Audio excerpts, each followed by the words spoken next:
We'd like to thank Game Up for their support of the podcast. They make a thirst-quenching adult beverage with a special blend of electrolytes. It comes in 4 great flavors: fruit punch, orange, lemon, lime, and grape. That's right. Only 110 calories, low carb, so enjoy yourself some Game Up and enjoy what's going on around the ring. And I know we recently just had some fights made. Not even looking at my notes. 1-6 out right away. Paddy Pimblett and Michael Chandler. UFC 314, I believe, April 12th, Miami. I like that a lot because Chandler, obviously exciting, explosive, but wild. Momentum is down. But he's fought nothing but the best of the best. Paddy Pimblett, on the other hand, slowly been building up, getting better and better, but a huge jump in competition from where he was. Stylistically, they both like to wrestle, take people down, submit people. Chandler, though, way more explosive, way more powerful, I would say. Stylistically, I like Chandler, but that momentum factor, that's the one that really kind of has me wondering and why I like the matchup. What do you think? Yeah, both guys wild strikers on the feet, too. I would assume Paddy is much taller and has a reach advantage, but he doesn't throw many straight punches, so that won't matter very much. I don't know. I think normally Chandler's wrestling and his understanding of grappling keeps him pretty safe from jiu-jitsu, but I just think that in those wild scrambles, Paddy's so quick to lock something up. If that chin holds up, he says Scousers don't get knocked out, so Michael Chandler's gonna test that. He will test that theory. But I think it's probably more likely that he locks up some sort of submission while Chandler's wrestling him or takes him down or something like that. I know Poirier, who is obviously well known, not a fan of Michael Chandler, right, says that he's putting all his money on Chandler all day to beat Paddy. So that's interesting. Yeah. I mean, I think I'm still going to favor Chandler. I think Chandler is definitely the favor going into that. I think just because, again, we talk about all the time his strength of schedule, but he's been out for like 3 years though. Yeah, I know. I like the momentum factor. I think I'm leaning towards Pimblett too. Here's a matchup right up your alley: Davidson Figueiredo versus Corey Sandhagen. I mean, I understand how Davison would get it done, just power punching, and his scrambles are very good and stuff, but I just think Corey is very good at adapting to his opponent because he's so good everywhere. So yeah, I'm leaning towards Corey. I'm also just a really big Corey fan and not a big Davison Figueiredo fan. So yeah, I'm definitely. I think I think you hit on it. Corey's good everywhere, and I think that'll be the difference in that fight.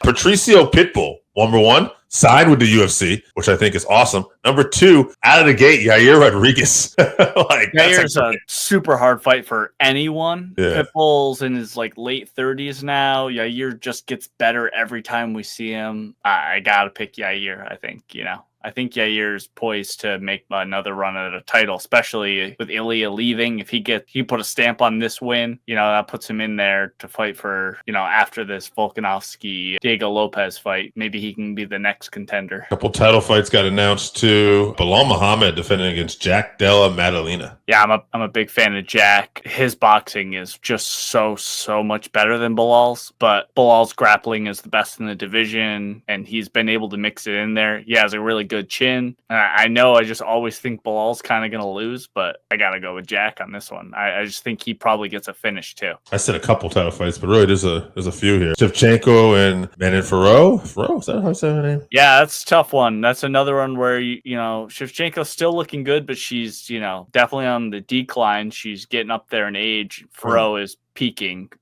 Her career's peaking right now for sure. So you remember how I said my path for success and what I'd like to see for Valentina was I'd like to see Weili go up in weight class. I know they've talked about that too because she's been so she's a dominant presence. Yeah. And I'd like to see Valentina, and if Valentina won, I'd like to see her fight for the bantamweight title and then retire if she won that and clear out the division. When I saw this fight, I'm like, well, that's the equivalent of a trap matchup. That's a dangerous fight that just kind of ruins all those potential plans that I have in my head there.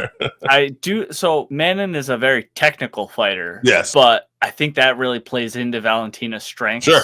It's going to be a kickboxing fight, and Valentina's Muay Thai. I mean, she's a multiple time world champion in Muay Thai, and technically probably the most proficient in the division. So tough matchup for Fiorot, I think, but it's really just what level of Valentina are we going to get? Prime Valentina probably should win pretty easily, but I don't I don't know if she's at her prime anymore, so we'll see. One other big title fight here. This is the one I think that's really going to have people talking. I guess it's 2-point story. Ilya Topuria vacates the featherweight title, which I was surprised at. Not to say that he wasn't a great champion and dominant. Obviously, he's undefeated still. But I just thought we'd see him defend that title 1 or 2 more times. But I think he got tired of making the weight as well. That's what he said, yeah. And he got a lot of wins on the way up. Yeah.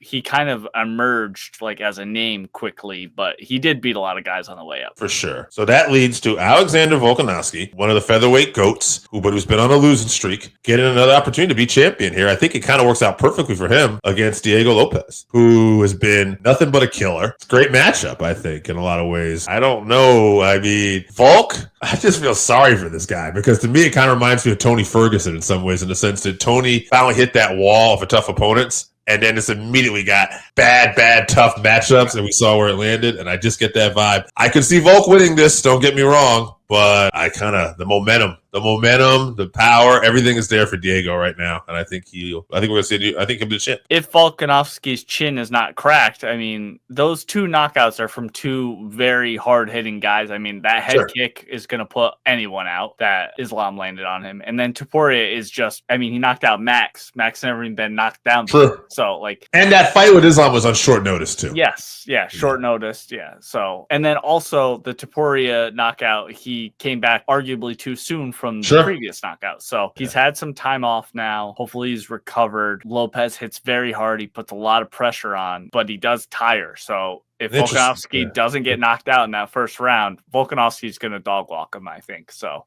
and probably ends up finishing Lopez later on in the fight. All right, I'm going to bring up one more fight only because it connects to something I want to talk about on this past week's Fight Night card. I know you're a big fan of the Fighting Nerds, and Carlos Prates has a fight with Jeff Neal. What do you think about that one? That's very fun. I can't think of anyone that Prates has fought that is...